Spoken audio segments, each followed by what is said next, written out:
Taj Mahal 2 release ಆಗಿ 3 ವರ್ಷ. ಅದರಲ್ಲಿ ತುಂಬ ಎಕ್ಸ್ಪೆಕ್ಟೇಷನ್ ತುಂಬ ಇಟ್ಕೊಂಡ್ಬಿಟ್ಟಿದೆ. ಮೋಸ್ಟ್ಲಿ ನಾನು ನನ್ನ ಪ್ರೇಮೇಲಿ ಇದ್ನೇನೋ ಗೊತ್ತಿಲ್ಲ. ಅದು ರಿಯಲೈಸ್ ಆಗೋದಕ್ಕೆ ಸುಮಾರು ವರ್ಷಗಳು ಬೇಕಾಯಿತು. ರಿಯಲೈಸ್ ಆಗಿ ಇವಾಗ ನಾನು ಒಂದು ಚಿತ್ರನ ನಿರ್ಮಾಣ ಮಾಡಿದ್ದೇನೆ, ಸ್ವಂತ ಕೂಸು. ಏನೇನಂದರೆ, ಇವತ್ತು ನೀವೆಲ್ಲರೂ ಬಂದಿರೋದಕ್ಕೆ ತುಂಬ ಖುಷಿ ಆಗ್ತಿದೆ. ಪತ್ರಿಕಾ ಮಾಧ್ಯಮದವರು ಹಾಗೂ ಮೀಡಿಯಾದವರಿಗೆ ನನ್ನ ಹೃದಯಪೂರ್ವಕವಾದ ಧನ್ಯವಾದಗಳು.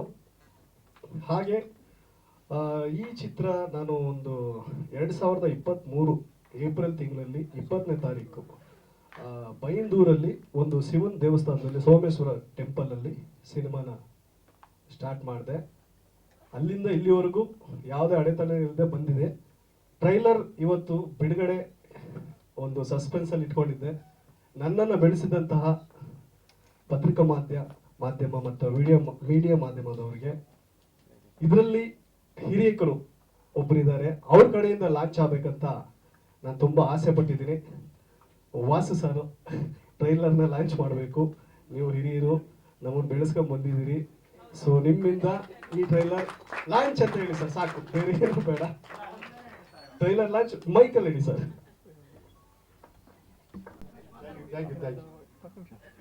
ವೇದಿಕೆ ಮೇಲಿರುವುದೆಲ್ಲ ಆತ್ಮೀಯ ಸ್ನೇಹಿತರೆ, ಮಾಧ್ಯಮ ಮಿತ್ರರೇ, ಹಿರಿಯರೇ, ಈಗ ನಾವು ನೋಡಿದ್ವಿ, ಭಾಳ ಚೆನ್ನಾಗಿ ಬಂದಿದೆ. ಸಾಂಗ್ಸ್ ಆಗಲಿ, ಫೈಟ್ಸ್ ಆಗಲಿ ಅದ್ಭುತ ಬಂದಿದೆ. ಲಾಸ್ಟ್ ಮೂವಿ ತಾಜ್ ಮಹಲ್ 2 ಅಲ್ಲಿ ಕೂದಲು ಬಿಟ್ಟಿದ್ರು, ಉದ್ದ ಕೂದಲಿತ್ತು ನಮ್ಮ ದೇವರಾಜ್ದು. ಈಗ ಸ್ಮಾರ್ಟ್ ಶಾರ್ಟ್ ಕಟ್ ಮಾಡಿಸಿ ಸ್ಮಾರ್ಟಾಗಿ ಕಾಣ್ತಿದ್ದಾರೆ. ಒಳ್ಳೇದಾಗಲಿ. ಸುಮಾರು ನಿಮಗೆಲ್ಲ ಗೊತ್ತಿದ್ದಾಗೆ 5 ಸಿನಿಮಾ ಮಾಡಿದ್ದಾರೆ, 5 ಸಿನಿಮಾ ಡೈರೆಕ್ಷನ್ ಮಾಡಿದ್ದಾರೆ, 2 ಸಿನಿಮಾ ಹೀರೋ ಆಗಿ ಮಾಡಿದ್ದಾರೆ. ಈ ಸಿನಿಮಾ 3ರಲ್ಲೂ ಅವರೇ ಇದ್ದಾರೆ, ಡೈರೆಕ್ಷನ್ನು, ನಿರ್ಮಾಪಕರು, ಆರ್ಟಿಸ್ಟು. ದೇವರೇ ನಿಮ್ಗೆ ಒಳ್ಳೇದಾಗಲಿ. ನೀವು ಕಷ್ಟಪಟ್ಟು ಮೇಲೆ ಬಂದಿದ್ದೀರಾ, ಇದು ಸಾಧನೆ ಸುಮ್ಮನೆ ಅಲ್ಲ. ನಾನು ಸುಮಾರು ಒಂದು 20 ವರ್ಷದಿಂದ ನಾನು ಅವ್ರಿಗೆ ಸ್ನೇಹಿತರು, ಅವರೆಲ್ಲ ನೋಡ್ತಾ ಬಂದಿದ್ದೀನಿ. ಅವರು ಹಂತವಾಗಿ ಬೆಳೆದು ಬಂದಿದ್ದಾರೆ. ಮುಂದೇನು ನೀವು ಹೀಗೆ ಬೆಳೆಯೋದಂತ ನಿಮ್ಮನ್ನು ದೇವರು ಕೇಳ್ಕೊತೀನಿ. Wish you all the best. ಎಲ್ಲ ಇಲ್ಲಿ ಟೆಕ್ನಿಷಿಯನ್ಸ್ಗಳು, ಆರ್ಟಿಸ್ಟ್ಗಳಿಗೂ ಶುಭವಾಗಲಿ. ಇನ್ನೂ ನಮ್ಮ ದೇವರಾಜು 10 ಸಿನಿಮಾ ಮಾಡುವ ಆಶೀರ್ವಾದ ದೇವ್ರು ಕೊಡಲಿ ಅಂತ ಕೇಳ್ಕೊಂತ, ನಮ್ಮ ಚಿಕ್ಕಣ್ಣವ್ರಿಗೂ ಅಷ್ಟೇ, ಅವರು ಹೊಸಬರಿಗೆ ಭಾಳ ಬೆಂಬಲಿಸ್ತಾರೆ. ನಿಮ್ಮ ಸಹಕಾರ ಮುಂದೆ ಹೀಗೆ ಇರಲಿ ಅಂತ ಹೇಳ್ತಾ ನಾನು 2 ಮಾತುಗಳು ಮುಗಿಸ್ತೀನಿ. ದಯವಿಟ್ಟು ಕ್ಷಮಿಸ್ರಿ, ನಾನು ಸ್ವಲ್ಪ ಅರ್ಜೆಂಟರಿಂದ ತಮ್ಮೆಲ್ಲರೂ ಕೇಳ್ಕೊಳ್ತಿದ್ದೀನಿ. ದೇವ್ರು wish you all the best, ಒಳ್ಳೇದಾಗಲಿ. ಬರ್ತೀನಿ ಮತ್ತೆ. Thank you sir. Thank you so much Ramesh. Ayudha ಚಿತ್ರದಲ್ಲಿ ನಾನು ಒಂದು ನಮ್ಮ ಹೀರೋಯಿನ್ ಇದ್ದಾರಲ್ಲ, ಆ ನಾಯಕಿಯ ತಂದೆಯ ಪಾತ್ರವನ್ನು ನಿರ್ವಹಿಸಿದ್ದೇನೆ. ಈ ಒಂದು ಪಾತ್ರಕ್ಕೆ ನನ್ನನ್ನು ಅಣ್ಣನ ಪಾತ್ರ ಭಾಳ ಅದ್ಭುತವಾದಂತಹ ಪಾತ್ರವನ್ನು ಭಾಳ ನೈಜವಾಗಿ, ಯಾಕೆಂದರೆ ನಮ್ಮ ದೇವರಾಜ್ ಅವರು ನನಗೆ ಪರಿಚಿತವಾಗಿದ್ದು ಮೇಕಪ್ಪಲ್ಲಿ. ಮೇಕಪ್ ದೇವರಾಜ್ ಅಂತಲೇ ಬಹಳ ಪರಿಚಿತರು. ನನ್ನನ್ನು ಗುರುತಿಸಿ ಒಂದು ಅವಕಾಶವನ್ನು ಕೊಟ್ಟಿದ್ದಾರೆ, ಅವರಿಗೆ ನಾನು ಚಿರಋಣಿಯಾಗಿದ್ದೇನೆ. ಒಂದು ಅದ್ಭುತವಾದಂತಹ ಪಾತ್ರ. ಹಲವಾರು ಪಾತ್ರಗಳನ್ನು ನಾನು ಅಭಿನಯಿಸಿದ್ದೇನೆ. ರೀಸೆಂಟಾಗಿ JCಯಲ್ಲಿ ಒಂದು ACP ಪಾತ್ರನ ಕೊಟ್ಟಿದ್ದರು. ಹಾಗೆ ಇದೊಂದು ವಿಭಿನ್ನವಾದಂತಹ ಪಾತ್ರ, ಒಂದು ಎಮೋಷನಲ್ ಒಂದು ಎಕ್ಸ್ಪ್ರೆಸ್ ಮಾಡುವಂತಹ ಪಾತ್ರ, ಒಂದು ಭಾವನೆಗಳನ್ನು ವ್ಯಕ್ತಪಡಿಸುವಂತಹ ಪಾತ್ರ. ಇದನ್ನು ನಾನಂತೂ ನನ್ನ ಮಟ್ಟಿಗೆ ನಾನು ನಿರ್ವಹಿಸಿದ್ದೀನಿ ಅಂತ ನಾನಂತೂ ಭಾವಿಸಿದ್ದೇನೆ. ಹಾಗಾಗಿ ಈ ಚಿತ್ರ ಅದ್ಭುತವಾಗಿ ಮೂಡಿ ಬಂದಿದೆ. ತಾವೆಲ್ಲರೂ ನೋಡಿದ್ದೀರಿ, ಏನು ಸಾಂಗ್ಸು ಬಹಳ ಅದ್ಭುತವಾಗಿ ಮೂಡಿ ಬಂದಿದೆ. ಮತ್ತು DOP ಅವರು ವೀನಸ್ ಮೂರ್ತಿಯವರು ಸಹ ಅದ್ಭುತವಾಗಿ ಅದನ್ನು ಹಿಡಿದಿಟ್ಟು ಒಂದು ಭಾಳ ಚೆನ್ನಾಗಿ ಅದನ್ನು ತೆರೆ ಮೇಲೆ ನಮ್ಮನ್ನೆಲ್ಲ ಒಂದು ಕಾಣಿಸುವಂತಹ ಪ್ರಯತ್ನವನ್ನು ಮಾಡಿದ್ದಾರೆ. ಅವರು ಸಹ ಭಾಳ ಅದ್ಭುತವಾದಂಥ ಪ್ರಯತ್ನ. ಹಾಗಾಗಿ ಎಲ್ಲ ಕಲಾವಿದರು ಅದ್ಭುತವಾಗಿ ಅಭಿನಯಿಸಿದ್ದಾರೆ. ಹಾಗಾಗಿ ಇಂತಹ ಒಂದು ಅವಕಾಶ ಮಾಡಿಕೊಟ್ಟಂತಹ ದೇವರಾಜ್ ಅವರಿಗೆ ಹಾಗೂ ಎಲ್ಲ ನನ್ನ ಕಲಾ ಸ್ನೇಹಿತರಿಗೆ ವಂದಿಸುತ್ತಾ, ಹಾಗೂ ಇಲ್ಲಿ ಪತ್ರಿಕಾ ಮಿತ್ರರಿಗೂ ವಂದಿಸುತ್ತಾ ನನ್ನ ಮಾತುಗಳಿಗೆ ವಿರಾಮ ಹಾಕ್ತಾ ಇದ್ದೀನಿ. ಧನ್ಯವಾದಗಳು. ಥ್ಯಾಂಕ್ ಯು ಶೈಲೇಶ್ ಸರ್, ಧನ್ಯವಾದಗಳು. ನಮಸ್ಕಾರ. ನನ್ನ ಹೆಸರು ಸುರೇಂದ್ರ ಕುಮಾರ್ ಅಂತ. ನಾನು ಭಾಳಷ್ಟು ಸಿನಿಮಾದಲ್ಲಿ ಆ್ಯಕ್ಟಿಂಗ್ ಮಾಡಿದ್ದೇನೆ, ಪ್ಲಸ್ ಡೈರೆಕ್ಟರ್ ಕೂಡ. ಇದರಲ್ಲಿ ಒಂದು ಹೀರೋಯಿನ್ ತಂದೆ ಪಾತ್ರ ಇದೆ. ಈ ಚಿತ್ರದಲ್ಲಿ 2 ಹೀರೋಯಿನ್ ಅನಿಸುತ್ತೆ, ನನಗೆ ಗೊತ್ತಿಲ್ಲ. ನಾನು ತಂದೆ ಪಾತ್ರ ಮಾಡಿದ್ದು ಸಂಹಿತಾ ಸಿನ್ಯಾ ತಂದೆ ಪಾತ್ರ ಮಾಡಿದ್ದೇನೆ. ವಿನ್ಯ ಅವರ ತಂದೆ ಪಾತ್ರ ಮಾಡಿದ್ದೇನೆ. ಇದೊಂದು ಚೆನ್ನಾಗಿದೆ ಕ್ಯಾರೆಕ್ಟ್ರು. ದೇವರಾಜ್ ಹೇಳಿದಾಗ ನಮ್ಗೆ ಖುಷಿ ಆಯಿತು. ಆ ಪಾತ್ರದಲ್ಲಿ ಒಂದು ಸಾಯುವಂಥ ಒಂದು ಸನ್ನಿವೇಶ, ರಣ ಬಿಸಿಲಲ್ಲಿ ಮಧ್ಯಾಹ್ನ ರೋಡಲ್ಲಿ ಮಲಗಿದ್ದೆ. ತುಂಬ ಕಷ್ಟಪಟ್ಟ ಒಂದು ಸೀನು ಮಾಡಿದ್ದೀನಿ. ಅವ್ರ ಸಹಕಾರನೂ ತುಂಬ ಇತ್ತು. ಆಮೇಲೆ ಅವ್ರ ಜೊತೆ ಕೂಡ ಆ್ಯಕ್ಟ್ ಮಾಡಿದ್ದೆ ನಾನು. 3-4 ಸೀನಲ್ಲಿ ಇದ್ದೇನೆ, ತುಂಬ ಖುಷಿ ಕೊಡ್ತು. ಆಮೇಲೆ ಟ್ರೇಲರು ಇದೆಲ್ಲ ತುಂಬ ಚೆನ್ನಾಗಿದೆ, ಹಾಡುಗಳು ತುಂಬ ಅದ್ಭುತ ಇದೆ, ಫೈಟ್ ಕೂಡ ತುಂಬ ಅದ್ಭುತ ಆಗಿದೆ. ಈ ವರ್ಷದಲ್ಲಿ ನಂದಿದು ಪ್ರಥಮ ಸಿನಿಮಾ ರಿಲೀಸ್ ಆಗ್ತಿರೋದು. ನೆಕ್ಸ್ಟ್ ಮಂತು ಇಲ್ಲೇ ಸ್ವರ್ಗ ಇಲ್ಲೇ ನರ್ಕ, ಅದರ ನೆಕ್ಸ್ಟ್ ಮಂತು ರಕ್ಷಾ ಕಟ್ಟು, ಅದರ next month boys never compromise. ಪ್ರತಿ ತಿಂಗಳು ಒಂದೊಂದು ಸಿನಿಮಾ ರೆಡಿ ಆಗಿದೆ. ಎಲ್ಲರೂ ತಿಂಗಳು ಹೇಳಿದ್ದಾರೆ, ನನಗೆ ದಿನಗಳು ಹೇಳಲಿಲ್ಲ. ಅದ್ರ ನೆಕ್ಸ್ಟ್ ಜುಲೈನಲ್ಲಿ ಇವರು ವಿಜಯ ರಾಘೇಂದ್ರ ಜೊತೆ ಒಂದು ಲಾಂಗ್ ಕ್ಯಾರೆಕ್ಟರ್ ಪಾತ್ರ ಮಹಾನ್ ಅಂತ ತಿಂಗಳು ಒಂದೊಂದು ತಿಂಗಳು ಸಿನಿಮಾ ರಿಲೀಸ್ ಆಗ್ತಿದೆ. ಫಸ್ಟ್ ಈ ಸಿನಿಮಾ ಆದ್ದರಿಂದ ನನಗೆ ಈ ವರ್ಷ ತುಂಬ ಖುಷಿ ಕೊಡ್ತಾ ಇದೆ. ದೇವರಾಜ್ ಅವರು ಒಳ್ಳೆ ವ್ಯಕ್ತಿ, ಒಳ್ಳೆ ಡೈರೆಕ್ಟರ್ ಕೂಡ. ಆ ಸಂದರ್ಭದಲ್ಲಿ ಫಸ್ಟ್ ಅವ್ರ ಡೈರೆಕ್ಷನ್ ಅಂತ ಹೇಳಿದ್ರು, ನನಗೆ ಆ ಥರ ಅನಿಸ್ಲೇ ಇಲ್ಲ. ಚೆನ್ನಾಗಿ ಡೈರೆಕ್ಷನ್ ಹ್ಯಾಂಡಲ್ ಮಾಡ್ತಿದ್ರು. ಪ್ಲಸ್ ಈ ಸಿನಿಮಾದಲ್ಲಿ ಕೋರಿಯೋಗ್ರಫಿ ಇದಕ್ಕೆ ಸಾಂಗ್ ಎಲ್ಲ ತುಂಬ ಚೆನ್ನಾಗಿ ಬಂದಿದೆ. ಫೋಟೋಗ್ರಫಿ ತುಂಬ ಚೆನ್ನಾಗಿದೆ. ದಯವಿಟ್ಟು ನಾವಷ್ಟೇ ಅಲ್ಲ, ಇಲ್ಲಿ ಬಂದವರು ಎಲ್ಲರೂ ನಾವು ಮುಂದಕ್ಕೆ ಈ ಸಿನಿಮಾ ನೋಡ್ತೇವೆ. ನೀವು ನಿಮ್ಮ ಫ್ರೆಂಡ್ಸ್ಗೆ, ನಿಮ್ಮ ಫ್ಯಾಮಿಲಿಗೆ ಎಲ್ರಿಗೂ ಈ ಸಿನಿಮಾದ ಬಗ್ಗೆ ದಯವಿಟ್ಟು ಹೇಳಿ, ಇದ್ರ ಪ್ರಚಾರ ಮಾಡಿ, ದಯವಿಟ್ಟು ಸಪೋರ್ಟ್ ಮಾಡಿ. ದೇವರಾಜ್ ಅವರ ಕೈಯನ್ನು ಬಲಪಡಿಸ್ಬೇಕಂತ ಈ ಶುಭ ಸಂದರ್ಭದಲ್ಲಿ ನಾನು ಕೋರ್ತೇನೆ. ಜೈ ಹಿಂದ್, ಜೈ ಕರ್ನಾಟಕ ಮಾತೆ. ಧನ್ಯವಾದಗಳು ಸುರೇಂದ್ರ ಸರ್. ಎಲ್ರಿಗೂ ನಮಸ್ಕಾರ. ಮಾಧ್ಯಮ ಮಿತ್ರರಿಗೆ, ಸ್ನೇಹಿತರಿಗೆ, ಕನ್ನಡ ಚಿತ್ರಪ್ರೇಮಿಗಳಿಗೆ ಎಲ್ರಿಗೂ ನಮಸ್ಕಾರ. ಆಯುಧ ದೇವರಾಜ್ ಕುಮಾರ್ ಚಿತ್ರರಂಗದಲ್ಲಿ ಏನಾದರೂ ಸಾಧನೆ ಮಾಡಬೇಕು, ಏನಾದರೂ ಮಾಡಬೇಕು, ಸಾಧಿಸ್ತೀನಿ ಅಂತ ಒಂದೊಂದೇ ಹೆಜ್ಜೆ ಇಟ್ಕೊಂಡು ಒಂದೊಂದಾಗಿ ತಾಜ್ ಮಹಲ್ 2 ಅಂತ ಮಾಡಿದ್ರು. ಅದಕ್ಕೆ ಹಿಂದೆ 2-3 ಸಿನಿಮಾದಲ್ಲಿ ವರ್ಕ್ ಮಾಡಿದ್ರು. ಈಗ ಆಯುಧನ ಹಿಡ್ಕೊಂಡು ಕೈಯಲ್ಲೇ ಮುಂದೆ ಬಂದಿದ್ದಾರೆ. ಅವ್ರಿಗೆಲ್ಲರೂ ಪ್ರೋತ್ಸಾಹ ಬೇಕು. ಜೊತೆಗೆ ಕನ್ನಡ ಚಿತ್ರರಂಗ ಅಲ್ಲದೆ ಬೇರೆ ಚಿತ್ರರಸಿಕರು ಇವ್ರನ್ನ ರಂಜಿಸಲಿ, ರಂಜಿಸಲಿ. ಯಾಕಂದರೆ ಚಿತ್ರರಂಗ ಅಂದಮೇಲೆ ಎಲ್ಲರನ್ನೂ ಪ್ರೀತಿಸಬೇಕು. ಚಿತ್ರ ರಸಿಕರೆಲ್ಲರೂ ಪ್ರೀತಿಸಬೇಕು. ಆವಾಗಲೇ ಒಳ್ಳೆ ಚಿತ್ರ ಮಾಡೋಕ್ಕಾಗೋದು. ಇವರು ನಿಜವಾಗ್ಲೂ ಚಿತ್ರ ಮಾಡೋದಕ್ಕೆ ಹೊರಟಿದ್ದಾರೆ. ಅಂದರೆ ಅದಕ್ಕೆ ಏನು ಬೇಕು, ಎಫರ್ಟ್ ಬೇಕು, ಎಲ್ಲ ಪ್ರತಿಯೊಂದು ಹಾಕ್ತೀನಿ ಸರ್, ಕಷ್ಟಪಡ್ತಾ ಇದ್ದೀನಿ, ಏನಾದರೂ ಮಾಡ್ತೀನಿ, ಒಂದು ಹೆಜ್ಜೆ ಗುರುತು ಇಡ್ತೀನಿ ಅಂತ ಅಂದ್ಬಿಟ್ಟು ಮುಂದೆ ಹೋಗ್ತಿದ್ದೀರಿ. ದಯವಿಟ್ಟು ನಿಮಗೆ ಒಳ್ಳೇದಾಗಲಿ. ಇನ್ನು ಒಂದು ಹಾಡುಗಳಂತೂ ಅದ್ಭುತವಾಗಿದೆ, ತುಂಬ ಚೆನ್ನಾಗಿ ಬಂದಿದೆ. ಹೀರೋಯಿನ್ ಸಮೇತ ತುಂಬ ಚೆನ್ನಾಗಿ ಮಾಡಿದ್ರಿ ಆ್ಯಕ್ಟಿಂಗು. ಮೊದಲೇ ಒಂದು ಮಿಕ್ಸಿಂಗ್ ಪ್ರೀತಿ ಅಂತ ಮಾಡಿದ್ರಿ, ಅದರಲ್ಲೂ ಹಾಡುಗಳು ತುಂಬ ಚೆನ್ನಾಗಿ ಬಂತು. ನಮ್ಮ ಸಿರಿ ಮ್ಯೂಸಿಕ್ನಲ್ಲಿ ಇದು 4ನೇ ಸಿನಿಮಾ ಆಗಲಿ. ನಿಮ್ಮ ಹಾಡುಗಳು ಹಂಗೆ ರಾರಾಜಿಸಲಿ, ಎಲ್ಲರೂ ನೋಡಲಿ. ಮತ್ತು ಟೆಕ್ನಿಷಿಯನ್ ಎಲ್ಲ, ಇನ್ನು ವಿಲನ್ಗಳಂತೂ ನೋಡಿದ್ರೆ ಭಯ ಆಗುತ್ತೆ. ಹಾಗೇ ಇದ್ದೀರಿ ಎಲ್ಲರೂ, ಬರೀ ಲೆಫ್ಟ್ ಸೈಡಲ್ಲಿ, ರೈಟ್ ಸೈಡಲ್ಲಿ ಎಲ್ಲರೂ ಸ್ಮಾರ್ಟ್ ಆಗಿದ್ದೀರಿ, ಇರಲಿ. ಓಕೆ. ಚಿತ್ರ 27ನೇ ತಾರೀಕು ತೆರೆಗೆ ಬರ್ತಿದೆ. ದಯವಿಟ್ಟು ಎಲ್ಲರೂ ಅಪ್ಪಿ ಮುದ್ದಾಡಿ ನೋಡಿ, ಸಿನಿಮಾ ಹರಿಸಿ, ಒಳ್ಳೇದಾಗಲಿ. All the best Devaraj. ನಿಮ್ಮ ಸಿನಿಮಾ ಜರ್ನಿ ಹೀಗೆ ಮುಂದುವರಿಲಿ. ಇನ್ನು ಒಂದು 10 ಸಿನಿಮಾಗಳು ಬರಲಿ ನಿಮ್ಮ ಕಡೆಯಿಂದ. ಈ ಹಾಡು ಸಿರಿ ಮ್ಯೂಸಿಕಲ್ಲಿದೆ, ದಯವಿಟ್ಟು ನೋಡಿ. ಚೆನ್ನಾಗಿದ್ದರೆ ಕಮೆಂಟ್ ಹಾಕಿ ಚೆನ್ನಾಗಿದೆ ಅಂತೇಳಿ. ಚೆನ್ನಾಗಿಲ್ಲ ಅಂದರೆ ನಿಮ್ಗೆ ಏನು ಅನ್ಸುತ್ತೆ ಅದನ್ನು ಕಮೆಂಟ್ ಹಾಕಿ. ಕಮೆಂಟ್ ಹಾಕಿದ್ರೆ ಏನಾಗುತ್ತೆ, ಅಟ್ಲೀಸ್ಟು ನೋಡಿದವ್ರಿಗೆ, ಬೇರೆಯವರಿಗೆ ಓಕೆ ಇದು ತಪ್ಪು ಮಾಡಿದ್ದಾರೆ, ಇದು ಸರಿ ಮಾಡಿದ್ದಾರೆ, ಈ ಥರ ಮಾಡಬಹುದು, ಈ ಥರ ಏನಾದರೂ ಮಾಡಿ ತಿದ್ಕೋಬಹುದು ಅಂತ ಹೇಳಿ ತಿದ್ಕೊಳ್ತಾರೆ.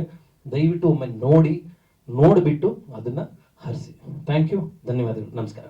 ಧನ್ಯವಾದಗಳು ಸುರೇಶ್ ಚಿಕ್ಕಣ್ಣ ಸರ್. ನಿಮ್ಮ ಸಪೋರ್ಟ್ ನಮ್ಮ ಆಯುಧ ತಂಡಕ್ಕೆ ಇರಲಿ ಅಂತ ನಾನು ಆಶೆ. ಒಳ್ಳೆ ವಿಲನ್ ರೋಲ್ ಅಂತ ನಾನು ಕೇಳ್ಪಟ್ಟೆ. ಹಾ, ಹೌದು ಸರ್, ಏನ್ ಹೇಳ್ತೀರಿ?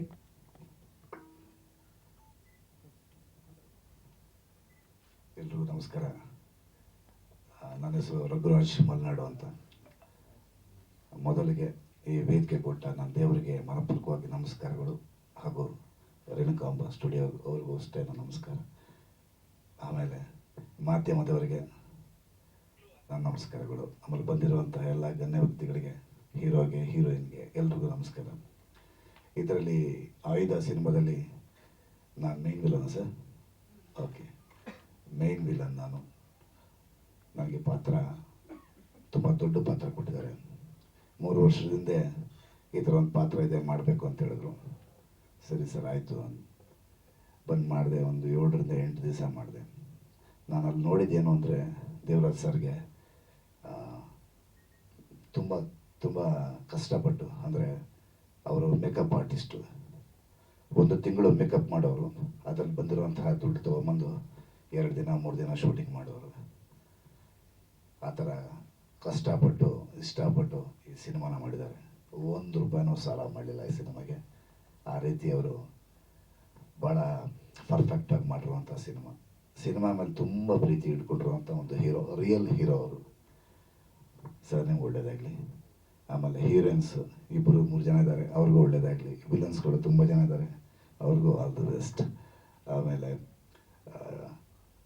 ಇನ್ನೇನು ಹೇಳೋದು, ಮಾಧ್ಯಮದವರಿಗೆ ಸಣ್ಣ ರಿಕ್ವೆಸ್ಟ್ ಏನು ಅಂದರೆ, ಫಸ್ಟು ನಾವು ಪ್ರಸಾದ ಮಾಡಬೇಕಾದ್ರೆ ತೊಗೊಂಡೋಗಿ ದೇವ್ರ ಮುಂದೆ ಇಡ್ತೀವಿ ಪ್ರಸಾದನ. ನೈವೇದ್ಯ ಅಂತ ಅಂತಾರೆ ಅದಕ್ಕೆ. ದೇವರು ತಿಂದಾದ್ಮೇಲೆ ಆಮೇಲೆ ಜನಕ್ಕೆ ಹಂಚ್ತೀವಿ. ಆ ಥರ ಈ ಟ್ರೈಲರ್ ಎಂಬ ನೈವೇದ್ಯ ಮಾಧ್ಯಮದವ್ರ ಮುಂದೆ ನಾವು ತೊಗೊಂಡಿಟ್ಟಿದ್ದೀವಿ. ನೀವು ಅದನ್ನು ನೋಡಿ, ಟೇಸ್ಟ್ ನೋಡಿ, ನಿಮಗೆ ಇಷ್ಟ ಆಗತ್ತೆ ಅನಿಸತ್ತೆ. ಆಮೇಲೆ ಜನಗಳು ನೋಡ್ತಾರೆ. ಫಸ್ಟು ನಿಮ್ಮ ಆಶೀರ್ವಾದ ಇದ್ದರೆ ಈ ಸಿನಿಮಾ ಗೆಲ್ಲತ್ತೆ ಅಂತ ನಂಬಿಕೆ ಇದೆ. ನಿಮ್ಮ ಆಶೀರ್ವಾದ ಇರಬೇಕು, ನಿಮ್ಮ ಆಶೀರ್ವಾದ. ಈಗ ಮದುವೆ ಆದರೆ ಏನೇ ಒಂದು ಶುಭ ಕಾರ್ಯ ನಡೆದಾಗ ದೊಡ್ಡವ್ರ ಹತ್ರ ಹೋಗಿ ಬಗ್ಬಿಟ್ಟು ಅಕ್ಷತೆ ಕಾಳಾಗ್ತಾರೆ. ಆ ಥರ ನೀವು ಆರ್ಟಿಸ್ಟ್ಗಳು, ಎಲ್ಲ ಆರ್ಟಿಸ್ಟ್ಗಳಿಗೂ ನಿಮ್ಮ ಅಕ್ಷರದ ಕಾರ್ಡ್ ಹಾಕ್ಬೇಕಂತೇಳಿ ನಾನು ಮನಪೂರ್ವಕವಾಗಿ ಕೇಳ್ಕೊಳ್ತೀನಿ. ಈ ವೇದಿಕೆಯಲ್ಲಿ ನಿಮಗೆ ಅವಕಾಶ ಕೊಟ್ಟಿದ್ದಕ್ಕಾಗಿ ಧನ್ಯವಾದಗಳು. Thank you so much. ವಿಲನ್ನೇ ಏನು ಹೇಳ್ತೀರಿ ತಮ್ಮ ಪಾತ್ರದ ಬಗ್ಗೆ? ಮೊದಲನೇದಾಗಿ ಎಲ್ರಿಗೂ ನಮಸ್ಕಾರ. ಇವತ್ತು 2 ವಿಚಾರದ ಬಗ್ಗೆ ಮಾತಾಡೋದಕ್ಕೆ ಇಷ್ಟಪಡ್ತೀನಿ. ಅದರಲ್ಲಿ ಮೊದಲನೇದು ಆಯುಧ ಸಿನಿಮಾದ ಬಗ್ಗೆ. ಈಗಷ್ಟೇ ಟ್ರೈಲರ್ ನೋಡಿದ್ವಿ. ಟ್ರೈಲರ್ ತುಂಬ ಒಂದು ಆ್ಯಕ್ಷನ್ ಪ್ಯಾಕೇಜ್ ಅಂತ ಹೇಳೋದಕ್ಕೆ ಇಷ್ಟಪಡ್ತೀನಿ. ಹಾಗೆ ಸಾಂಗ್ಗಳು ಕೂಡ ತುಂಬ ಅದ್ಭುತವಾಗಿ ಮಾಡಿದ್ದಾರೆ ನಮ್ಮ ದೇವರಾಜ್ ಸರ್. ಈ ಸಿನಿಮಾದಲ್ಲಿ ನನ್ನ ಪಾತ್ರ ಕ್ಯಾಟ್ ರಘು ಅನ್ನೋದೊಂದು ಪಾತ್ರ ಮಾಡಿದ್ದೀನಿ. ಆ ಪಾತ್ರದ ಒಂದು ವಿಶೇಷತೆ ಏನು ಅಂತಂದರೆ, 2 ಸರಿ ಲೆನ್ಸ್ ಹಾಕಬೇಕಿತ್ತು, 2 ಸರಿ ಲೆನ್ಸ್ ತೆಗಿಬೇಕಿತ್ತು. ಅದನ್ನು ದೇವರಾಜ್ ಸರೇನೆ ರಿಸ್ಕ್ ತಗೊಂಡೆಲ್ಲ ಮಾಡ್ತಾಯಿದ್ರು.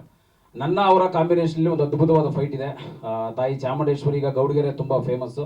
ಆ ದೇವಸ್ಥಾನದಲ್ಲಿ ನಡೆಯುವಂಥ ಒಂದು ಸನ್ನಿವೇಶ. ರಿಯಲ್ ಸ್ಟೆಂಟ್ಸ್ಗಳನ್ನ ಮಾಡಿದ್ದೀವಿ. ಯಾವುದೇ ರೋಪ್ ಬಳಸ್ತೇನೆ, ಬೆಡ್ ಬಳಸ್ತೇನೆ. ಇಬ್ಬರು ಸಿಕ್ಕಾಪಟ್ಟೆ ಏಟ್ಗಳನ್ನ ಮಾಡ್ಕೊಂಡು, ಇಂಜುರಿಗಳು ಮಾಡ್ಕೊಂಡೆಲ್ಲ ಫೈಟ್ ಮಾಡಿದ್ದೀವಿ. ತುಂಬ ಅದ್ಭುತವಾಗಿ ಬಂದಿದೆ. ಆ ಫೈಟ್ನ ನೀವು ಟ್ರೈಲರಲ್ಲೂ ಕೂಡ ನೋಡ್ಬೋದು, ಕೆಲವೊಂದು ಬಿಟ್ಸ್ಗಳನ್ನ. ಈ ಸಿನಿಮಾ ಇದೇ 27ಕ್ಕೆ ಬಿಡುಗಡೆ ಆಗ್ತಿದೆ. ನೀವೆಲ್ಲರೂ ನಮ್ಮ ಆಯುಧ ಸಿನಿಮಾನ ನೋಡಿ ಸಪೋರ್ಟ್ ಮಾಡಿ ಅಂತ ಈ ಮೂಲಕ ರಿಕ್ವೆಸ್ಟ್ ಮಾಡ್ಕೊತೀನಿ. ಹಾಗೆ ಇನ್ನೊಂದು ವಿಚಾರ ಏನು ಅಂತಂದರೆ, ನಮ್ಮ ಕನ್ನಡ ಚಲನಚಿತ್ರರಂಗದಲ್ಲಿ ಕೆಲವು ಒಂದಷ್ಟು ಬದಲಾವಣೆಗಳನ್ನ ದೊಡ್ಡ ಸ್ಟಾರ್ಸ್ಗಳು ಮತ್ತು ದೊಡ್ಡ ಗಣ್ಯ ವ್ಯಕ್ತಿಗಳು ತರಬೇಕು ಅಂತ ನಾನು ಈ ಮೂಲಕ ನನ್ನ ವೈಯಕ್ತಿಕವಾದ ಒಂದು ಅಭಿಪ್ರಾಯ ಇದು. ಇತ್ತೀಚೆಗೆ AMB ಸಿನಿಮಾಸ್ ಅಂತ ಒಂದು ಸಿನಿಮಾಸ್ ಬಂದಿದೆ. ಅದು ಹೊರ ರಾಜ್ಯದ, ಹೊರ ಭಾಷೆಯ ಹೀರೋ, ಅವ್ರನ್ನ ಗೌರವಿಸೋಣ. ಖಂಡಿತವಾಗ್ಲೂ ಒಂದು ಒಳ್ಳೆ ಕೆಲಸ ಮಾಡಿದ್ದಾರೆ AMB ಸಿನಿಮಾಸ್. ಅದು ಈಗ ಸಿನಿಮಾ ಅಂದರೆ ನಮ್ಮ ಇಂಡಸ್ಟ್ರಿ ಒಂದು ಹಾಟ್ ಸ್ಪಾಟ್ ಅಂತ ಹೇಳ್ತಾರೆ. ಅದೇ ಥರ ನಮ್ಮವರು ದೊಡ್ಡ ಸ್ಟಾರ್ಸ್ಗಳಾಗಿರ್ಬೋದು, ಮತ್ತು ಒಂದಷ್ಟು ಇಂಡಸ್ಟ್ರಿನ ಪ್ರೀತಿಸೋರು ಯಾರು ಅಂದರೆ ಸಿನಿಮಾ ರಂಗಕ್ಕೆ ಸಂಬಂಧಪಟ್ಟವ್ರು ಯಾರಾದ್ರೂ ಅದೇ ಥರ ಒಂದು ದೊಡ್ಡ ಈಗ ನಾವು ಕೊಡುಗೆ ನೀಡಿದ್ದಾರೆ ನಮ್ಮ ಡಾಕ್ಟರ್ ರಾಜ್ಕುಮಾರ್ ಅವರು. ರಾಜ್ ಸಿನಿಮಾಸ್ ಅಂತನೋ, ಅಥವಾ ವಿಷ್ಣು ಸಿನಿಮಾಸ್ ಅಂತನೋ, ಅಥವಾ ಶಂಕರ್ನಾಗ್ ಸಿನಿಮಾಸ್ ಅಂತನೋ ಈ ಥರ ಮಾಡಿದ್ರೆ ಈಗ ಅಲ್ಲಿ ಹೋದಾಗ ನಮಗೂ ಒಂಥರ ಮೈ ಜುಮ್ ಅನಿಸುತ್ತೆ. ಯಾಕಂದರೆ ಅಲ್ಲಿ ಅವರವರ ಭಾಷೆಗಳ ಟ್ರೈಲರ್ಗಳನ್ನ ಪ್ಲೇ ಮಾಡ್ತಾ ಇದ್ರು ನಾವು ಹೋಗಿದ್ದಾಗ. ನಮ್ಮವ್ರದ್ದು ಎಲ್ಲರನ್ನೂ ಗೌರವಿಸೋಣ ಖಂಡಿತವಾಗ್ಲೂ. ಆದರೆ ನಮ್ಮವರು ಒಂದೆಲ್ಲೋ ಒಂದು ಕಡೆ, ನಾನು ಕನ್ನಡಿಗನಾಗಿದ್ಕೊಂಡು ಕನ್ನಡ ಚಿತ್ರರಂಗದಲ್ಲಿ ಇದ್ಕೊಂಡು ನಮಗೆಲ್ಲ ಒಂದು ಕಡೆ ಒಂದು ಅದನ್ನ ಆಸೆ. ಒಂದು 100 ಎಕರೆ ಜಮೀನು ಮಾಡಿಕೊಂಡು ಬೆಳಿಲಿ ಎಲ್ಲರೂ, ನಮ್ಮವರೆಲ್ಲ ಹೊರಗಡೆ ಎಲ್ಲ ಇದು ಮಾಡ್ಕೊಂಡು ಮಾಡ್ತಾರೆ.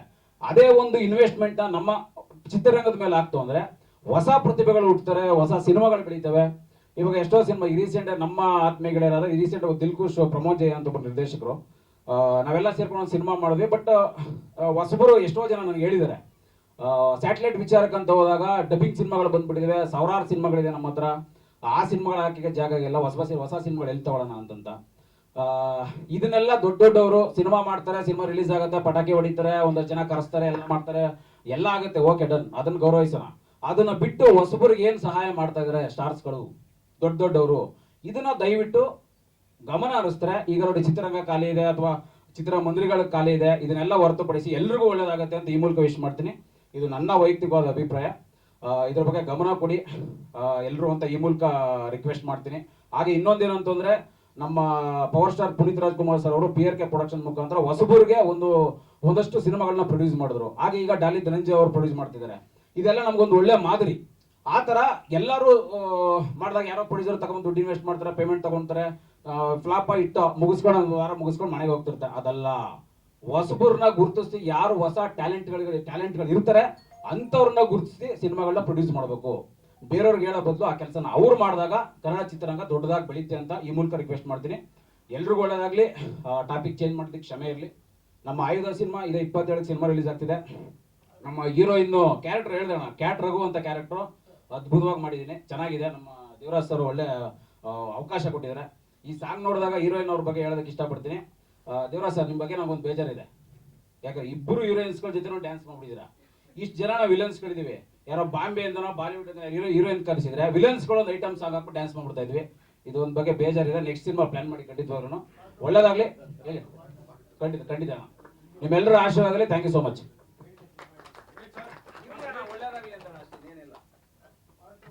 ಎಸ್, ಏನ್ ಹೇಳ್ತೀರಿ, ತುಂಬಾ ಬ್ಯೂಟಿಫುಲ್ ಆಗಿ ಕಾಣಿಸ್ಕೊಂಡಿದ್ದೀರಿ. ತುಂಬಾ ವರ್ಷಗಳ ಒಂದು ಪರಿಶ್ರಮ ಇದೆ, ಒಂದು ಒಳ್ಳೆ ಬ್ರೇಕ್ ಸಿಗ್ಬೇಕು ಅಂತ. ಆಯುಧದ ಮೂಲಕ ಏನ್ ಹೇಳೋದಕ್ಕೆ, ಏನ್ ಎಕ್ಸ್ಪೆಕ್ಟ್ ಮಾಡೋದಕ್ಕೆ ಹೊರಟಿದ್ದೀರಿ? ಎಲ್ಲ ಮೀಡಿಯಾದವ್ರಿಗೂ ನಮಸ್ತೆ. ಇವತ್ತು ನಿಮ್ಮೆಲ್ಲರ ಜೊತೆ ನಾನೊಬ್ಳಾಗಿರೋದು ತುಂಬ ಖುಷಿ ಇದೆ. ಆಯುಧ ಫಸ್ಟ್ ನನಗೆ ಇಷ್ಟ ಆಗಿದ್ದು ಟೈಟಲ್ ಆಯುಧ ತುಂಬ ಇಷ್ಟ ಆಗಿದ್ದು. ಒಂದು ಆ್ಯಕ್ಷನ್ ಮೂವಿ ಟ್ರೇಲರ್ ತಾನೇ ಇವಾಗ ನೋಡಿದೆ ಫಸ್ಟ್ ಟೈಮ್. ತುಂಬ ಚೆನ್ನಾಗಿದೆ ಸರ್. ನಿಮ್ಮ ಆ್ಯಕ್ಷನ್ಸ್ ಆಗಿರ್ಬೋದು, ಫೈಟು, ಲಾಸ್ಟ್ ಡೈಲಾಗ್ ಅಂತೂ ಸಕ್ಕತ್ತಾಗಿದೆ. ಆ್ಯಂಡ್ ನನ್ನ ಸಾಂಗ್ ಅಂತೂ ನನ್ನ ತುಂಬ ಚೆನ್ನಾಗಿ ತೋರಿಸಿದ್ದಾರೆ Venus Murthy sir. Thank you so much. And ಎಲ್ಲ ವಿಲನ್ಸ್ಗಳು ನೋಡೋದಕ್ಕೆ ಭಯ ಆಗುತ್ತೆ ಸ್ಕ್ರೀನ್ ಮೇಲೆ. ಆ್ಯಂಡ್ ನಮ್ಮ ರಘು ಸರ್ ಆಲ್ರೆಡಿ ಅವ್ರ ಜೊತೆ ಮೆಜೆಸ್ಟಿಕ್ 2ನಲ್ಲೂ ವರ್ಕ್ ಮಾಡಿದ್ದೆ. ಇದರಲ್ಲೂ ಸೇಮ್ ವಿಲನ್ ಗೆಟಬಲ್ ನೋಡ್ತಾ ಇದ್ದೀನಿ. ಆ್ಯಂಡ್ ಫಸ್ಟ್ ಆಫ್ ಆಲ್ ನನಗೆ ಚಾನ್ಸ್ ಕೊಟ್ಟಿದ್ದಕ್ಕೆ thank you so much sir. ನನ್ನನ್ನು ಈ ಒಂದು ಮೂವಿಗೆ ಸೆಲೆಕ್ಟ್ ಮಾಡ್ಕೊಂಡ್ರಿ. ಹಾಗೆ ಇದೇ 27ಕ್ಕೆ ರಿಲೀಸ್ ಆಗ್ತಾ ಇದೆ. ದಯವಿಟ್ಟು ಎಲ್ಲ ಥಿಯೇಟ್ರಿಗೆ ಬಂದು ನೋಡಿ, ಸಪೋರ್ಟ್ ಮಾಡಿ. ಇದೇ ರೀತಿ ನಿಮ್ಮ ಸಪೋರ್ಟ್ ಇರಲಿ ಅಂತ ಕೇಳ್ಕೊಳ್ತೀನಿ. Thank you sir. ಏನಾದರೂ ಪ್ರಶ್ನೆ? ದೇವರಾಜ್ ಸರು ನನಗೆ ಚಾನ್ಸ್ ಕೊಟ್ಟಿದ್ದು ಮೂವಿಲಿ ಆ್ಯಕ್ಟ್ ಮಾಡೋಕ್ಕೆ ತುಂಬ ಖುಷಿ ಆಯಿತು. ನಾನು ಸರ್ನ ಫಸ್ಟ್ ಮೀಟ್ ಮಾಡಿದ್ದು ಅವ್ರ ಸ್ಟುಡಿಯೋದಲ್ಲೇ. ಅವ್ರ ಸ್ಟುಡಿಯೋಗೆ ಆಡಿಷನ್ಗಂತ ಹೋಗಿದ್ದೆ. ಅಲ್ಲಿ ಹೋದಾಗ ಸರ್ ಕೂಡ ತುಂಬ ಸಪೋರ್ಟಿವ್ ಆಗಿ ಇದ್ಕೊಂಡು, ನೀನು ಅಲ್ಲಿ ನಿಂತ್ಕೊಂಡು ಆ್ಯಕ್ಟ್ ಮಾಡು, ಇಲ್ಲಿ ನಿಂತ್ಕೊಂಡು ಆ್ಯಕ್ಟ್ ಮಾಡು ಅಂತ ಸಪೋರ್ಟಿವ್ ಆಗೆಲ್ಲ ಹೇಳ್ಕೊಟ್ರು. ಆ್ಯಂಡ್ ಈ ಕ್ಯಾರೆಕ್ಟ್ರಲ್ಲಿ ನನಗೇನು ಅನಿಸುತ್ತೆ ಅಂದರೆ, ನಾನು ಆ ಮೊಬೈಲ್ ಇದ್ಕೊಂಡಿದ್ದರಿಂದನೇ ನಮ್ಮ ಫ್ಯಾಮಿಲಿಗೆ ಇಷ್ಟೊಂದೆಲ್ಲ ಪ್ರಾಬ್ಲಮ್ಸ್ ಬಂತು. ಬಟ್ ಅದು ಸ್ಟೋರಿ ಮೇಲೆ ಡಿಪೆಂಡ್ ಆಯಿತು. ಸೊ ನಾನೇನು ಮಾಡೋಕ್ಕಾಗಲ್ಲ. ಎಷ್ಟನೇ ಕ್ಲಾಸ್ ದಿಶಾ? ಈಗ 8th. ಅವಾಗ 5th? ಗೊತ್ತಾಗ್ತಾ ಇದೆ. ನೀನ್ ಮೊಬೈಲ್ ಎತ್ಕೊಂಡಿಲ್ಲ ಅಂದ್ರೆ ಸಿನಿಮಾನೇ ಆಗ್ತಿರ್ಲಿಲ್ಲ ಅಲ್ವಾ? ಅದೇ ಹೇಳಕ್ ಬಂದಿದ್ದವಳು ಸರ್. ಓಕೆ. ಸೊ ನಾನು ರೌಡಿಗಳ್ದು ಅಂತ ಮೊಬೈಲ್ ಗೊತ್ತಿದ್ದಿಲ್ಲ, ಏನೋ ಹುಡುಗಾಟಕ್ಕೆ ಒಂದು ಮೊಬೈಲ್ ತಗೊಂಡು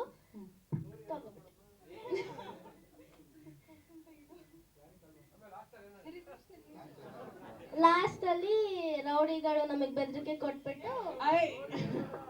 thank you Disha. Tejaswini?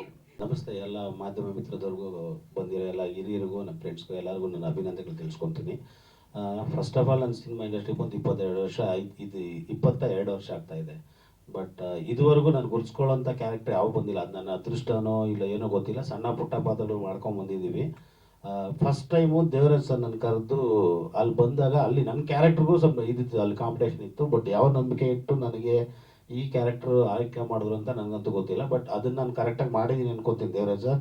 So ನನಗೊಂದು ಇನ್ಸ್ಪೆಕ್ಟರ್ ಕ್ಯಾರೆಕ್ಟರ್ ಕೊಟ್ಟು ಇನ್ನೊಂದು ಡಬಲ್ ಶೇಡ್ ಇರುವಂಥ ಒಂದು ಕ್ಯಾರೆಕ್ಟರ್ ಕೊಟ್ಟಿದ್ದಾರೆ. ಸೊ ಅವ್ರಿಗೆ ನನ್ನ ಹೃತ್ಪೂರ್ವಕ ಧನ್ಯವಾದಗಳು ತಿಳಿಸ್ಕೊತೀನಿ ಸರ್. ಸೊ ದಯವಿಟ್ಟು ನಾನು ಸ್ಪೆಷಲ್ ರಿಕ್ವೆಸ್ಟ್ ಏನಂದರೆ, ಎಲ್ಲರೂ ದಯವಿಟ್ಟು ಹೊಸ ಸಿನಿಮಾಗಳು ನೋಡಿ, ಹೊಸ ಸಿನಿಮಾಗಳಿಗೆ ಆರಿಸಿ, ಹೊಸಬರಿಗೆ ದಯವಿಟ್ಟು ಎಲ್ಲ ಕನ್ನಡಿಗರು ಆಶೀರ್ವದಿಸಿ. ಆಗಲೇ ಹೊಸ ಸಿನಿಮಾಗಳು ಬರೋದು, ನಮ್ಮಂಥ ಕಲಾವಿದರುಗಳು ಬೆಳೆಯೋದು. ಸೊ ಎಲ್ಲದಕ್ಕೂ ಒಂದು ಸ್ವಲ್ಪ ಅನುಕೂಲ ಆಗೋದು. ಸೊ ಇಷ್ಟು ಹೇಳಿ ನನ್ನ ಈ 2 ಮಾತು ಮುಗಿಸ್ತೀನಿ. ಧನ್ಯವಾದಗಳು ಸರ್. Thank you. ಟ್ರೈಲರ್ ಇಷ್ಟ ಆಯಿತು ಅಂತ ಅಂದ್ಕೊಂಡಿದ್ದೀನಿ. ಇಷ್ಟ ಆಗಿದೆ ಸರ್. Thank you. 2023 ಅಂದರೆ 22ರಲ್ಲಿ ತಾಜ್ ಮಹಲ್ 2 ಚಿತ್ರ ಬಿಡುಗಡೆ ಆಯಿತು. ಅಫ್ಕೋರ್ಸ್ ಡಿಪ್ರೆಷನ್ ಅಂತ ಒಂದು ಇರುತ್ತೆ. ತುಂಬ ಕಷ್ಟಪಟ್ಟು ಸಿನಿಮಾ ಮಾಡಿರ್ತೀವಿ, ಯಾವುದೋ ಒಂದು ಕಾರಣದಿಂದ ಸಿನಿಮಾ ರಿಜೆಕ್ಟ್ ಆಗಿಬಿಡುತ್ತೆ. ಶ್ರಮ ತುಂಬ ಇರುತ್ತೆ ಅದಕ್ಕೆ. ಮಾತಾಡೋದು ನಾವು ಎಷ್ಟೋ ಮಾತಾಡ್ಬೋದು, ಬಟ್ ಅದು ಶ್ರಮ, ಅದು ನಾಟ್ ಎನ್ ಈಜಿ. ಅದೊಂದು 3 ಕೋಟಿ ರೂಪಾಯಿ ಹೆಂಗಿಂಗೋ ತಂದಿರ್ತಾರಪ್ಪ ಪ್ರೊಡ್ಯೂಸರು. ನನ್ನಿಂದ ಮೋಸ ಆಗೋಯ್ತಲ್ಲ, ಛೇ.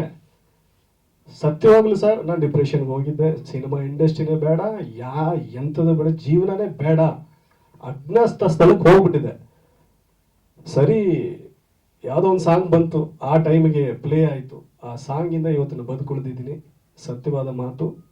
Total literally 0 sir. ಇದ್ದ ಕಾರು ಮಾರ್ಕೊಂಡೆ, ಎಲ್ಲೋ ಮಾರ್ಕೊಂಡೆ. ಇದೆಲ್ಲ ಕೇಳೋರಿಗೆ ಇವನಿಗೆ ಸಿನಿಮಾ ಮಾಡ್ಬೇಕು, ನಾವೇನು ಹೇಳಿದ್ವಾ ಅಂತ ಅನ್ಬೋದು. ಬಟ್ ಫ್ಯಾಷನ್ ಸ್ಟಾರ್ ಸಿನಿಮಾದಲ್ಲೇ 20 ವರ್ಷ ಕಳೆದಿದ್ದೀನಿ. ಒಬ್ಬ ಮೇಕಪ್ ಕಲಾವಿದನಾಗಿ, ಫೋಟೋಗ್ರಾಫರ್ ಆಗಿ ಎಲ್ಲ ರಂಗದಲ್ಲೂ ಗುರುತಿಸ್ಕೊಂಡು ನನ್ನದೇ ಅಂತ ಸ್ವಂತ ಸ್ಟುಡಿಯೋ ಮಾಡಿಕೊಂಡು ಸ್ಟ್ರಗಲ್ ಮಾಡಿ ಎಲ್ಲ ಮಾಡಿ ಸಿನಿಮಾ ಅನ್ನೋ ಒಂದು ಹುಚ್ಚು ನಮಗೆ ಬಿಡಲಿಲ್ಲ. ಒಂಥರ ಕುಷ್ಠರೋಗ ಇದ್ದಂಗಿದು, ಏನು ಕೆರಿತಾನೆ ಇರ್ತದೆ. ಅಂದರೆ ಅಷ್ಟು ಫ್ಯಾಷನ್ ಸಿನಿಮಾ ಅಂದರೆ ಒಂದು ನಮ್ಮನ್ನು ಸೆಳೆತ. ದಿನ ಒಂದು ಸಿನಿಮಾ ನೋಡ್ತಾ ಇರ್ತೀವಿ, ಎಲ್ಲ ಪ್ಲಾಟ್ಫಾರ್ಮ್ ಸಿನಿಮಾ ನೋಡ್ತಾ ಇರ್ತೀವಿ.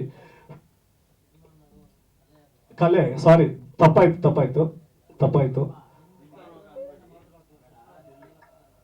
ಆಯ್ತು ಸರ್, ಸಾರಿ. ಯಾ ಸರ್, ಅದು ಸುದೀಪ್ ಸರ್ ಮೈ ಆಟೋಗ್ರಾಫ್ ಅರಳುವ ಹೂವುಗಳೇ ಆಲಿಸಿರಿ, ಮತ್ತೆ ಡಾಕ್ಟರ್ ರಾಜ್ಕುಮಾರ್ ಸರ್ದು ಹೃದಯ ಸಮುದ್ರ ಕಲಿಕಿ, ಇವೆರಡು ಹಾಡು ನನ್ನ ಬದುಕು ಸುಳಿದಿದೆ. ಅದಾದ ನಂತರ ನಾನು ಬಂದು ಮತ್ತೆ ರಿಫ್ರೆಶ್ ಅಂದ್ರೆ 1 ವರ್ಷ ಟೈಮ್ ತಗೊಂಡು ನನ್ನ ಬಿಸ್ನೆಸ್ನ ಚೇಂಜ್ ಮಾಡಿ ಆ್ಯಸ್ ಎ ಫೋಟೋಗ್ರಾಫರ್ ಆಗಿ ನನ್ನ ಇವತ್ತು ಈ ಮಟ್ಟದ ಕೂರಿಸಿದ್ದಕ್ಕಂತಹ ನನ್ನ ಕ್ಲೈಂಟ್ಸ್ ಎಂಟೈರ್ ಕರ್ನಾಟಕದಲ್ಲಿ ಅಂದರೆ ಬ್ಯಾಂಗ್ಳೂರಲ್ಲಿ ಎಲ್ಲೆಲ್ಲಿದ್ದಾರೆ ಅವರೆಲ್ಲರಿಗೂ ನನ್ನ ಹೃದಯಪೂರ್ವಕವಾದ ಧನ್ಯವಾದಗಳು. ಅವ್ರು ನನ್ನ ಬೆಳೆಸಿದ್ದಾರೆ. ಇವತ್ತು ಸಿನಿಮಾ ಮಾಡೋಕ್ಕೆ ಕಾರಣ ಅವರೇನೆ, ನನ್ನ ಕ್ಲೈಂಟ್ಸ್. ಅಂದರೆ ಎಲ್ಲರೂ ಇದರಲ್ಲಿ ನೀವು ಒಬ್ಬರಾಗಿರ್ತೀರ, ನಿಮ್ಮ ಫ್ಯಾಮಿಲಿಯವರು ಒಬ್ಬರಾಗಿರ್ತೀರ.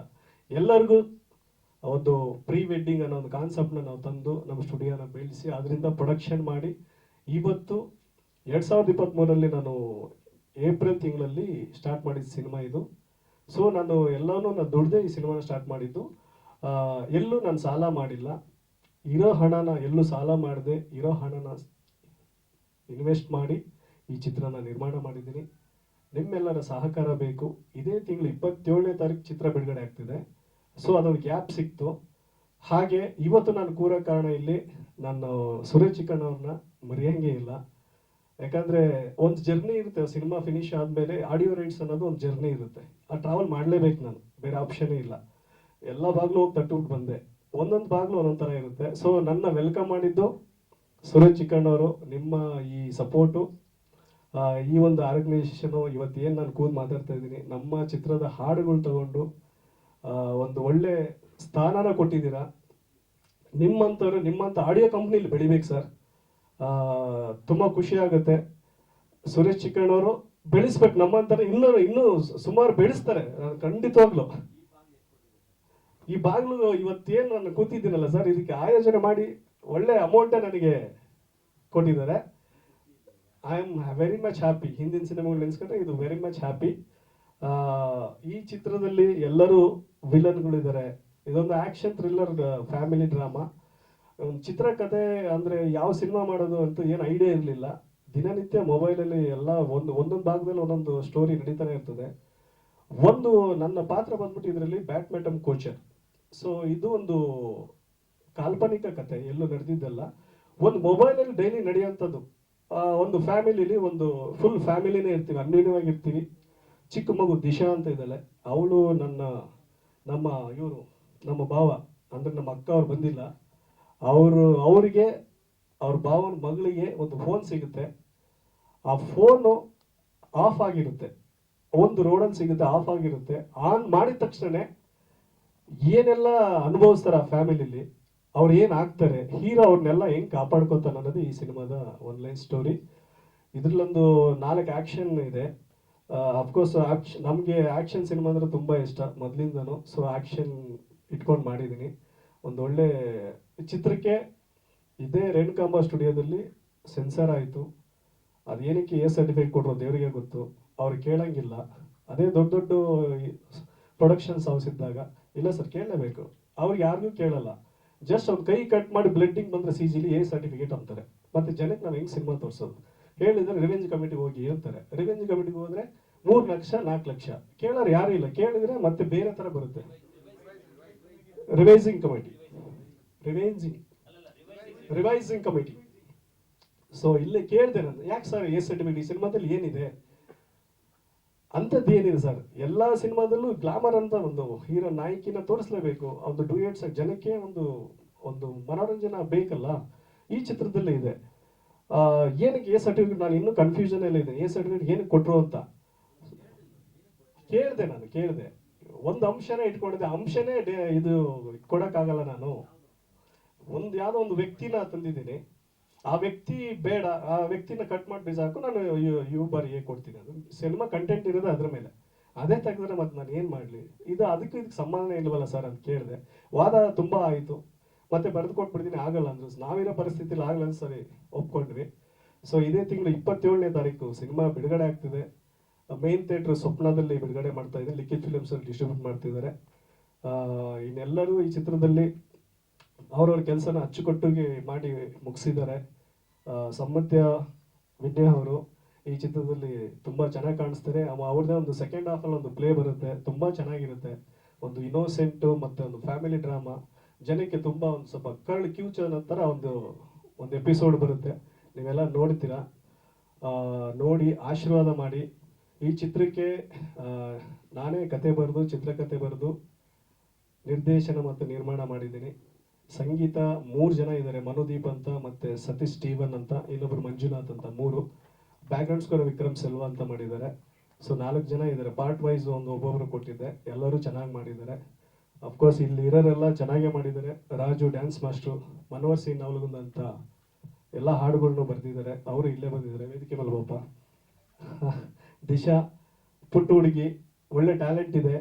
ಒಂದು ಸೀನ್ ಆಡಿಷನ್ ಕರೆದಿದ್ದೆ ಸರ್. ಆ್ಯಕ್ಚುಲಿ ನಾನು ಸುಮಾರು ಜನ ಮಕ್ಕಳನ್ನ ಆಡಿಷನ್ ಮಾಡಿದೆ, ತುಂಬ ಇಂಪಾರ್ಟೆಂಟ್ ರೋಲ್ ಪಾತ್ರ ಅದು. ಆ ಮಗು ಮೇಲೆ ಸಿನಿಮಾ ಇರೋದು. ಸುಮಾರು ಜನ ಬಂದು ಹೋದ್ರು, ಆಡಿಷನಲ್ಲಿ ಯಾರು ಗೆಲ್ಲಿಲ್ಲ. ಇಷ್ಟುದ್ದ ಡೈಲಾಗು ಒಂದು ಸುಮ್ಮನೆ ಇಷ್ಟೆಷ್ಟಿದ್ಲು ಅವಾಗ, ಇವಾಗ ಸ್ವಲ್ಪ ಬೆಳೆದಿದ್ದಲ್ಲೇ ಡೈಲಾಗ್ ಬರೆದು ಕೊಟ್ಟೆ. 18 ಸೆಕೆಂಡಲ್ಲಿ ಹೇಳ್ಬಿಟ್ಲು ಸರ್. ನಾನು ಶಾಕ್ ಆಗ್ಬಿಟ್ಟೆ, ಇದು ಹೆಂಗೆ ನಾವು ಇಷ್ಟು ಒಂದು 4 ಡೈಲಾಗ್ ಹೇಳೋಕ್ಕೆ ಒದ್ದಾಡ್ತೀವಿ ಕ್ಯಾಮ್ರಾ ಮುಂದೆ, ಈ ಹುಡುಗಿ ಹಿಂಗೆ ಹೇಳ್ಬಿಟ್ಲಲ್ಲ ಅಂದ್ಬಿಟ್ಟು. ತುಂಬ ಚೆನ್ನಾಗಿ ಮಾಡಿದ್ದಾಳೆ ಆ ಪಾತ್ರನ, ನೀವು ನೋಡಿದ್ರೆ ಗೊತ್ತಾಗುತ್ತೆ. ಹಾಗೆ ತೇಜಸ್ವಿ, ನಿಮಗೂ ಕೂಡ ಅವರು ಹೀರೋಯಿನ್ ಫ್ರೆಂಡ್ ಪಾತ್ರ ಮಾಡಿದ್ದಾರೆ, ಥ್ಯಾಂಕ್ ಯು ಸೋ ಮಚ್. ಸೂರ್ಯ ಪ್ರವೀಣ್ ಒಳ್ಳೆ ಕಲಾವಿದರು, ಇಂಡಸ್ಟ್ರಿ ನಿಮ್ಮಂಥವ್ರು ವಿಲನ್ಗಳು ಬೇಕು. ಹಾಗೆ ರಘು ಸರ್, ರಘು ಮಲ್ನಾಡು, ನಮ್ಮ ಶಿವಮೊಗ್ಗದ ಕಡೆ, ನಾವು ಶಿವಮೊಗ್ಗದ ಕಡೆಯವನೇ. ಅವ್ರು ಈ ಸಿನಿಮಾದಲ್ಲಿ ನಡಗಿಸ್ತಾರೆ. ಅಂದರೆ ಒಂದು ಏನು ಹೇಳ್ತಾರೆ, ಆ ತೆರೆ ಮೇಲೆ ಒಂದು ಭಯ ಅಂತ ಹುಟ್ಟಿಸುತ್ತಲ್ಲ. ಒಂದು ಯಾವುದೇ ವಿಲನ್ ಬಂದರೂ ಭಯ ಅಂತ ಇರುತ್ತೆ, ಬಟ್ ಇವರು ಸ್ವಲ್ಪ ಡಬಲ್ ಆಗಿ ಮಾಡಿದ್ದಾರೆ. ಸೊ ನೀವು ನೋಡ್ತೀರಾ. ಹಾಗೆ ನಾರಾಯಣ್ ಸರ್, ಮತ್ತು ನಮ್ಮ ಸುರೇಂದ್ರ ಸರ್, ಸುನೀಲ್ ಬೇನೂರ್ ಸರ್, ಎಲ್ಲರೂ ವಿಲನ್ಗಳೇ ಅವರು. ಸೊ ಇಷ್ಟೆಲ್ಲ ಆಲ್ರೆಡಿ ನಾನು ಸ್ಟ್ರಗಲ್ನಿಂದ ಆಚೆ ಬಂದಿದ್ದೀನಿ. ಸರ್ ಅವರು ಹೇಳಿದ್ರು, ನೀನೇನೋ ಒಂದು ಪ್ರಯತ್ನ ಮಾಡ್ತಿರ್ತೀಯ. ಸೊ ನನ್ನ ಪ್ರಯತ್ನನೇ ಸರ್, ಪ್ರಯತ್ನ ಬಿಟ್ಟು ಬೇರೆ ಏನೋ ಮಾಡೋಕ್ಕಾಗಲ್ಲ. ಎಲ್ಲ ಜನ ಕೊಡಬೇಕು, ದೇವ್ರು ಕೊಡಬೇಕು, ಇಲ್ಲ ತಂದೆ ತಾಯಿ ಆಶೀರ್ವಾದ ಇರಬೇಕು, ನೀವೆಲ್ಲರ ಆಶೀರ್ವಾದ ಬೇಕು. ಆಶೀರ್ವಾದ ಇದೆ ಕೂಡ, ಆಶೀರ್ವಾದ ಇರೋದಕ್ಕೆ ಇಷ್ಟು ದಿನ ಇಂಡಸ್ಟ್ರಿಯಲ್ಲಿ ಇದ್ದೀನಿ, ಇಲ್ಲಾಂದ್ರೆ ಇರ್ತಿರ್ಲಿಲ್ಲ. ನೀವು ಒಂದೊಂದು ಬರೆವಣಿಗೆನೋ ನಾನು ಫ್ರೇಮ್ ಮಾಡಿ ಇಟ್ಕೊಂಡಿದ್ದೀನಿ ನಮ್ಮ ಆಫೀಸಲ್ಲಿ, ಪ್ರತಿಯೊಂದು ಪ್ರಿಂಟ್ಔಟ್ ಇದೆ. ನಿಮ್ಮ ಸಪೋರ್ಟಿಂದನೇ ಇಲ್ಲಿವರೆಗೂ ಬಂದಿದ್ದೀನಿ, ಇವತ್ತಿನವರೆಗೂ ಇಲ್ಲಿವರೆಗೂ. ರೇಣುಕಾಂಬ ಸ್ಟುಡಿಯೋ ಸುಮಾರು ವರ್ಷಗಳಿಂದ, ನಾನು ಫಸ್ಟ್ ಸಿನಿಮಾ ಡೇಂಜರ್ ಝೋನ್ ಇಲ್ಲೇ ಆಗಿದ್ದು, ಅಲ್ಲಿಂದ ಇಲ್ಲಿವರೆಗೂ ಇಲ್ಲೇ ಇದ್ದೀವಿ. ನಿಮ್ಮ ಸಹಕಾರ ನಾನು ಖಂಡಿತವಾಗ್ಲೂ ಬೇಕು. ಇದೇ ತಿಂಗಳು 27ನೇ ತಾರೀಕು ಬಿಡುಗಡೆ ಆಗ್ತದೆ ಆಲ್ ಓವರ್ ಕರ್ನಾಟಕ. ನನ್ನ ಕೈಲಿ ಶಕ್ತಿ ಎಷ್ಟಿದೆ ಅಷ್ಟು ಥಿಯೇಟ್ರಲ್ಲಿ ಬಿಡುಗಡೆ ಮಾಡ್ತಾಯಿದ್ದೀನಿ.